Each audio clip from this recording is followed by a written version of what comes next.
Hey there, it's Boots Own here. This is a Bosch WFF 2000. I posted a video yesterday of a Bosch WF P3300, which is a more recent machine than this and has slightly more complicated features, and it has a stainless steel or some kind of shiny steel door with an electric door lock and so on. In many ways, they're very similar. This one has a few features going for it. The first, it's working. The second, it's clean. And then the differences are that this one only has 1,000 spin, whereas the other one has 1,600 spin. And this one is a mechanical timer with a selector. So it's kind of I don't know what you'd call it, semi-electronic, semi-old school, if you want to put it that way. And it has some buttons and things. It has a cable-operated door lock. So it has an interlock, which is electric, but then has a button that you have to push a cable, the same as my Bosch WFF 1800, which I use every day. This one, I got it and I never really used it. It's a nice one, and I was just looking at it today thinking, where am I going to put the 3300 when I'm working on it? And if I need parts, where am I going to get them from? And this machine, as far as I know, is just working, so I don't really want to get parts from it. But I thought I'd take the screws out and lift up the lid and have a look. And then I looked inside and I thought, well, wow, look at this. 11th of September, 1997 on the lid. Down here, 2nd of the 10th, 1997. That's 10th is October. So late part of 1997, that makes this year 2022, making this machine 25 years old. I can't remember the WFF 1800, it's about the same vintage. So quite an old machine, 25 years. I've posted 5 videos, I had to check, 5 videos on this. The first being the filter, which is just an easy video for me to make, but it might help somebody.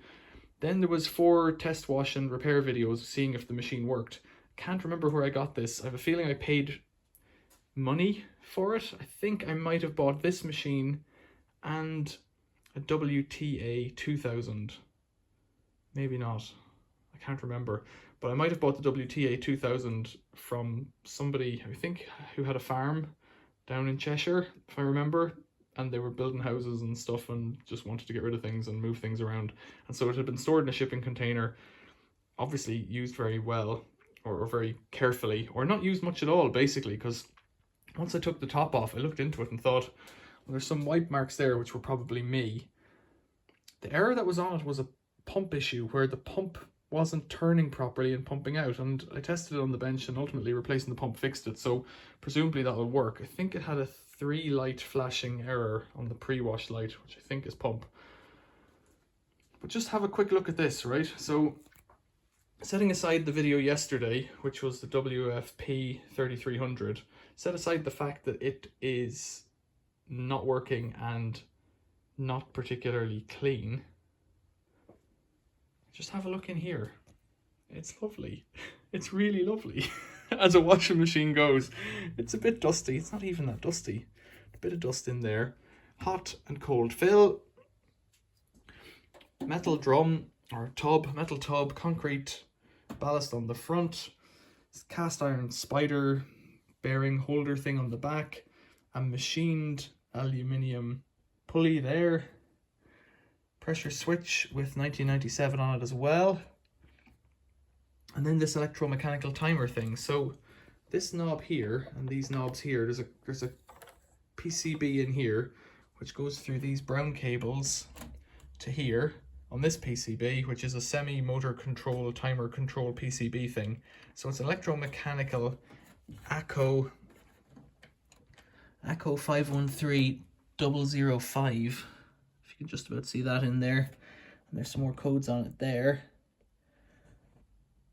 EEP, I don't know what else that means, but it works and it's quite straightforward. And what's cool about these machines is, what I really like about them is they use heavy cable. Like even the light cables compared to modern machines are quite heavy. So those are the thin cables and they're fat, and those are the fat cables. The main purple is the power coming in, going to the main switch, which is the same as on my WFF 1800, which has the big double door lock switch thing going on with the 2 wires, and the red wires come out of there, the fat ones, and go over into here in the center, and then they go off to the door interlock, I presume, yeah, which must be down there somewhere. And it's just really well made, quite clean. Bit of grot in here, but that's nothing to worry about from my point of view. Plastic paddles, which I don't really think is that great, but it's just a really nice machine. I just thought I would show it to you again because it's really nice. And so the question then is, well, what am I supposed to do with this WFP 3300? 3300 has a 1600 spin. I might have said that already. I'm kind of impressed by that, and I'd like to see it working. But it has the panels up here, the PCBs up here. I think the WFK 2801, which I have as well as my daily washing machine, I think that that one has the panels, the control panels, the control modules up there as well. So I need to get into it. At the moment, I use it every day. And so because I use it every day, I don't want to take it out of service and so I need to swap it with something else. So I might swap it with this to bring that one in, because if I need to test something, I'm not going to cannibalize a working machine for a dud machine. But what I can do is just use the parts that are working to test what's wrong on the other machine, if that makes sense, and set up a little enterprise to fix the WFP 3300. There's already a load of comments on the video from yesterday about the WFP 3300, about it being the best machine ever. The issue I have with the best machine ever is when a control board goes on a machine this old, you can't get it. And it may be repairable, but it may not. And that's the issue I'm going to have, especially like smoke came out of it when I plugged it in. So that's a bit, you know, not great when you see smoke on an electronic thing. It's not a great way to be. So I'm hoping I can fix it, but I'd like to get it going. But I'm interested in your thoughts then, really. What is the best machine? I always thought Miele had a slightly better build quality than these. The plastic feels heavier or something, but ultimately these Bosches and the Mieles are very similar. They have similar metal spiders in the back, steel tubs. You know, Mieles that are this old they've got pretty chunky electronics or pretty chunky components that are, you know, well built, well put together. The plastic, you know, fits really neatly, whereas on, I think, Hotpoint and some of those machines, they have curved pieces that don't really fit together and they're a bit naff. And the machines that I've seen, that I was looking at, that are modern recently, that are meant to be, you know, future-proof and well-made and well-guaranteed and all, are EBAC, which are made in England, Yorkshire, perhaps. And they look quite good on the face of it, but some of the comments when you read about it, they suffer from that same kind of British manufacturing thing about corners not going together properly, which is quite bizarre, really, because there's no excuse for that nowadays. Like, they're made by machines, basically. All of the components are made by machines, so it's just people putting them together, and if they won't fit, it's not people's faults that they won't fit.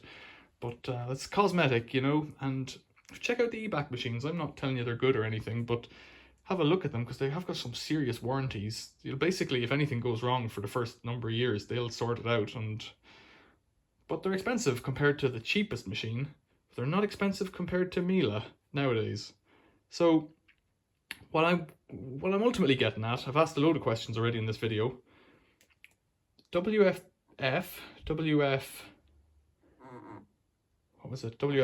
and WFP, and there's WFE, and there's WOK. And OK is like this one over here, a top loader. WFE was the Eingebaut, the built-in ones, I think. F might have been functional, so they're like more utility. K was comfort, I think, in German, K for comfort. P was like profi or professional or something like that. I might have that wrong. Correct me if I'm wrong, because I'm only learning on these things. What I'm wondering is, and the question I have for you is, WFF 2000, was there like a WFF 3300 that had the 1600 spin speed? Because I reckon that might be better than a WFP, because I don't know why. I just reckon it might be. Mostly because of the practicality of an electromechanical timer. That's why. The K and the P both have digital timers. They have a clock on them. I have a thing about machines with clocks. I know these aren't like time clocks, they're just countdown clocks, but I have a thing about them, and I think they take away from the utility of a machine. Ovens, especially kitchen ovens, I hate them when they have clocks. I personally go out and buy ovens that don't have clocks on them. Things like that. It's not about the time, it's not about all that stuff. It's just about having a computer figuring it out when, in this case especially, this electromechanical timer does the job with a little electric motor. Tell me what you think. Maybe I've gone off and gone all washing machine controversial on you. I'm interested. Write it below. Check out the other videos on this machine. There's 5 of them. There's a 2-hour long one, test wash. It's extremely popular. It's got loads of views compared to like the short filter video and that. Have a look. I might post links up here or something. I might already have throughout the video. I might put them below, but if you search on my channel for WFF 2000, you'll probably find them. Thanks for watching. See you later.